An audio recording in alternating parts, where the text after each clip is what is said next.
Oh man, this is a tough one.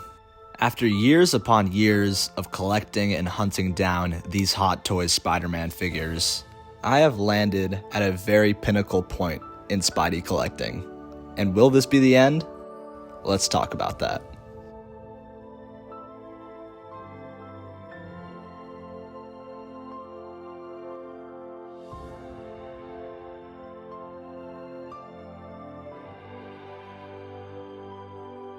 Now, it goes without saying that Spider-Man has become a cultural icon in the toy community, but not only in 1/6, but different scale avenues everywhere. Now, with all that to say, what better of a time would there be to showcase my new and improved Spider-Man collection? So sit back, grab some popcorn, let me know all of your thoughts, and enjoy. So nervous. Now, for anyone who hasn't followed the channel for quite some time, Spider-Man No Way Home is my prized possession. It is my #1 Spider-Man movie. Why, yes, my nostalgia is probably playing a big part in that. I don't give a shit. This movie is kick-ass and will be remembered for ages. And what will also always be remembered is the GOAT, Toby Maguire Spider-Man, who is standing right here in the collection, my personal favorite Spidey. And ignoring all of its gripes, which I have let be known in the past, this figure still does a fantastic job representing Toby Maguire's Spider-Man, and I'm still happy to have it on the shelf.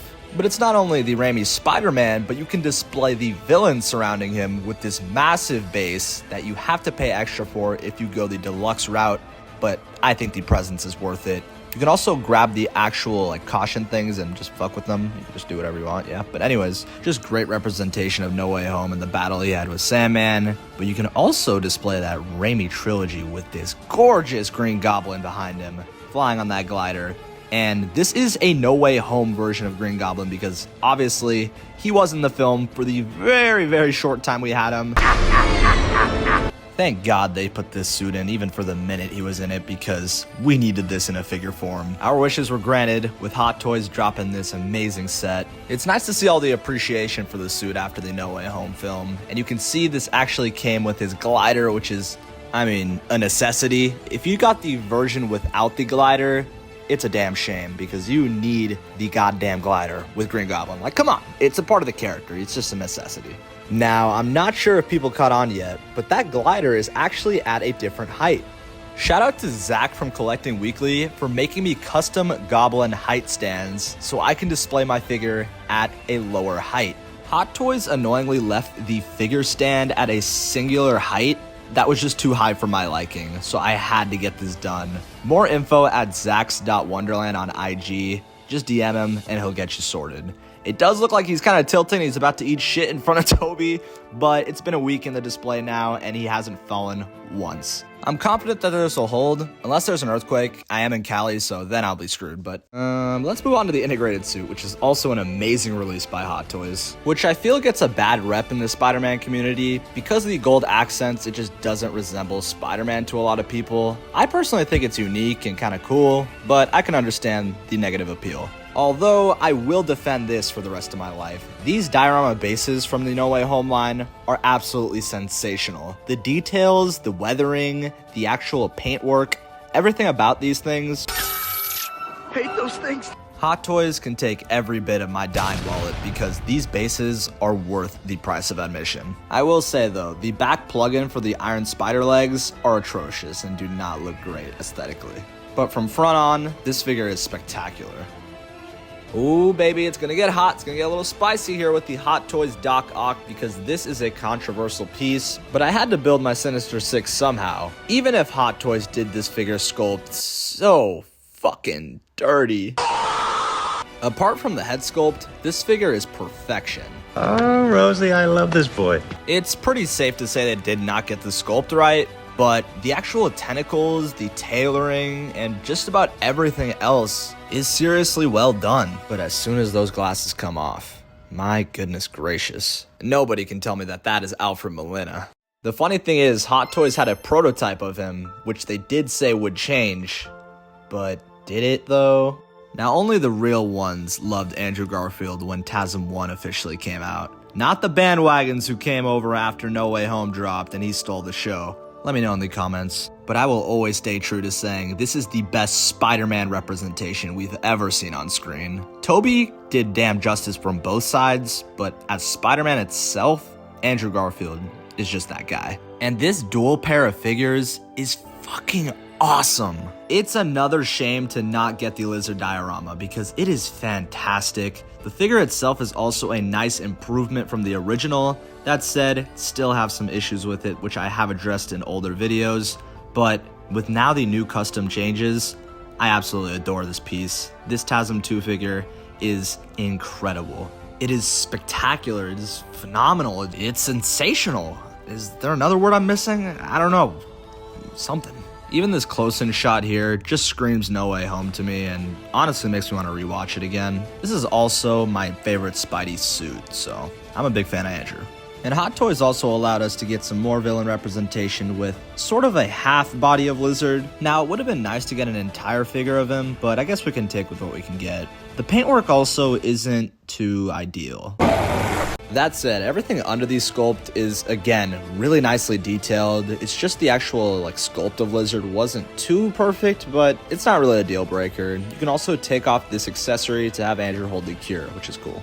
Another pretty integral character in the entire movie, Doctor Strange, is here, and this is sort of a kit bash version. There are two versions of Doctor Strange Hot Toys that are newer, which is the No Way Home and the Multiverse of Madness. I actually got the Multiverse of Madness because this sculpt is 10 times better than the No Way Home version we got, and honestly, I don't really mind if it's inaccurate, even though it technically is kind of accurate because we saw this suit in the end credit Multiverse of Madness trailer in the No Way Home movie, so I'm gonna roll with that and say that this is technically correct. Anyways, so we have the No Way Home accessories, which also complete the look, and yeah, this is just another 10 out of 10 figure. Speaking of 10 out of 10s, Jamie Foxx's Electro Hot Toys may just be one of the most underrated and slept on figures of all time. This has so much presence on the shelf. Other than these single jointed bent elbows, this figure is nothing short of perfection. The tailoring is killer. He's got the Timbs on. He's not the puny little nerd that got his tooth fixed in TASM 2. He is new and improved. He got that new. That's all I'll say. He got the new. And he also got that new sculpt. Because damn, Hot Toys. Damn. This is what we're paying for. Sculpts like these. The actual likeness to the actor is uncanny. You can't even imagine how good this looks in person. The base is also well done. Now, I didn't need just one Goblin. I mean, it's Willem Dafoe. It's Willem Dafoe. I had to get both. You can't just get the Goblin who was in the 1 minute of the film. You have to get the Goblin from the entirety of the film, which is the upgraded Goblin, which was worth it. It was worth it for both of them. $600 was worth it. Yeah, I need friends. Moving along, this is the Green Goblin upgraded suit. Yet again, another home run by Hot Toys. You can see all the intricate details because this suit is very complex. It's almost like it's his original one being weared and teared with the cloth and gadgets and goggles, which actually can be taken off. You can see this sword as well. It can also be manually put on or off. Now, this did come with a glider, but I'm using it on my OG Goblin. Now, to round out the No Way Home shelf, right above them sitting is the Vulture from Jazz Inc. dioramas. This piece is absolutely massive. It is literally the whole width of the actual cases, which is crazy. I know it's not from No Way Home, it is from Homecoming, but it is a really cool display piece next to them. And this actually isn't a Hot Toys, it's a different brand company, which is licensed, but it's a nice figure. Okay, now it's time to get into the Spider-Verse shelf because as you can see, this collection is all over the place. With figures from Sony to comics to video games, there's a lot to dive into here. I wanted to have a shelf dedicated to having just something different with Spider-Man. Not really movie sense, but kind of more so different eras of villains and heroes. Now let's start with a bang and showcase, in my opinion, the best Spider-Man Hot Toys we've ever had so far. These Spider-Man 2 video game figures are the best Spider-Man figures ever created, in my opinion. I think that the detailing, the articulation, the accessories, the base, the sculpts, everything is perfect with both of these. When it comes to Spider-Man Hot Toys, there is plenty of flaws to go around, but with these two, All of them are extremely minute to not even a problem at all. And it may sound like I'm overhyping it, but I truly believe that. These accessories, the proportions, just everything about these figures stand out and just look absolutely fantastic on the shelf. With future figures to come, the Spider-Man 2 VGM line by Hot Toys must be talked about.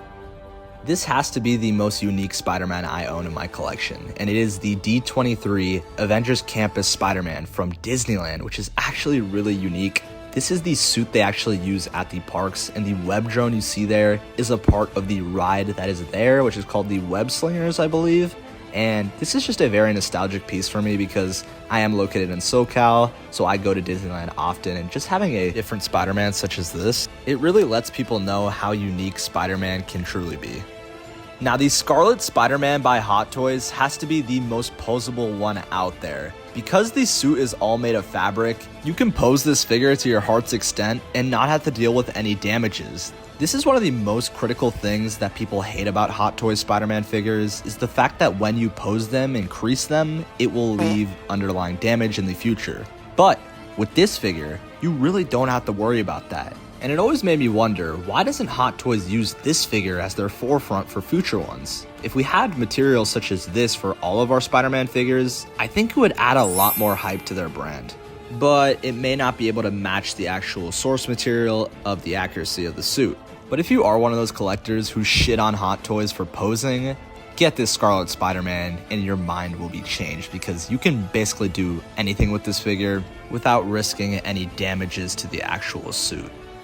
Yet another showstopper. This might be the showstopper display case because it's a lot of eye candy to get here, and we have the Mysterio from Far From Home. This figure is also amazing. I love the all blue and purpley hue from his bubblehead, and I just think it's a really great set. Another underrated Hot Toy in my opinion. You can get this for very cheap, and it has some great qualities to it. The accessories, the details around the suit, the green mist effects under the base are also a nice touch, and the wired cloak is a great option. If you're new to Spider-Man collecting and you want a villain to start out with, I highly recommend this figure. Now, you can't have a Spider-Verse display without having Miles frickin' Morales, and this is one of the coolest Hot Toys out there. He does have Jordans, but they aren't licensed, unfortunately. There are custom companies who make some, but this is the base you get, which is, again, a lot of punchy colors, which makes sense to the film. But the actual suit is really cool, how they have the jacket that you can actually put on yourself. And if he's a Spider-Man figure, you know what he's gonna come with. Some flippers, baby. I can definitely say this is the best Miles we've gotten. Moving on to this absolute showstopper. The Hot Toys Carnage may be the most imposing and highly detailed figure I own in my collection. You will never understand how huge this figure is until you get it in person. It's truly insane how tall and wide this figure is. This is him crouched down, mind you. This isn't him at his max height. Why, yes, I'm already hearing people saying, "That's not my Carnage, he's supposed to be short. What the f-" I hear you, but hey, this is the best we're gonna get, and what we're pretty much only gonna get from Hot Toys. But look at the detailing around the eyes. You could see the black smoke and red nerves surrounding his eyeballs. Like, that is some insanely highly leveled detail, and you have to give Hot Toys praise for this. Now, I've owned at least 40 to 50 Hot Toys by now, and I don't think I've ever seen this amount of detail and effort put into a sculpt ever. There's something about symbiote figures that they just put all of their chips into, because the detailing and slimy effects throughout the sculpt and body of this figure is insane to replicate in a mass production. I mean, look at the size of bro's tongue. Like, what the fuck? Seriously, I know I said this a lot throughout the video, but if you needed your first Hot Toys ever, I would say get this Carnage and you are a Spider-Man fan, because you will fall in love with this brand. Now, you could also go for a different symbiote that we're gonna talk to that's sitting right behind him, which is the Hot Toys Venom. Yet again, with these symbiote figures, Hot Toys does not seem to miss on the paintwork and details.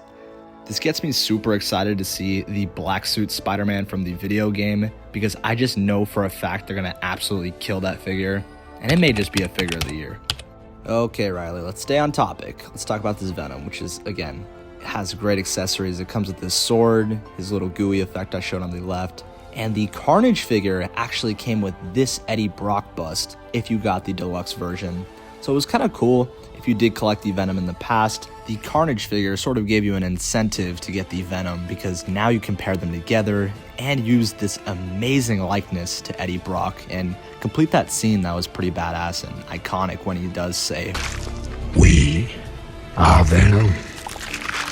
Alright everyone, we got it done. In just under 16 minutes, I showcased the entire Spider-Man collection in my room. And if you stayed throughout the entirety of the video, you dropped this king. Thank you so much for the support. And as I stated in the intro, is this the end of the Riley Reviews collection of Spider-Man figures? And the short answer is no. Not yet, because we still have a couple more figures I can squeeze in the shelf and the budget, which is completely dead, by the way. I know I'm gonna need 21 inches of Venom in me. My collection. Anyways, so I need him and the symbiote suit from the game, and the final red and blue suit. Now this will be the final piece of the puzzle, concluding the insanely priced and controversial Spider-Man No Way Home Hot Toys line. But with all that to say, I am immensely satisfied with how my Spider-Man collection has turned out, and this has been in the pipeline for years to come, and to finally see it come to fruition is a really great feeling.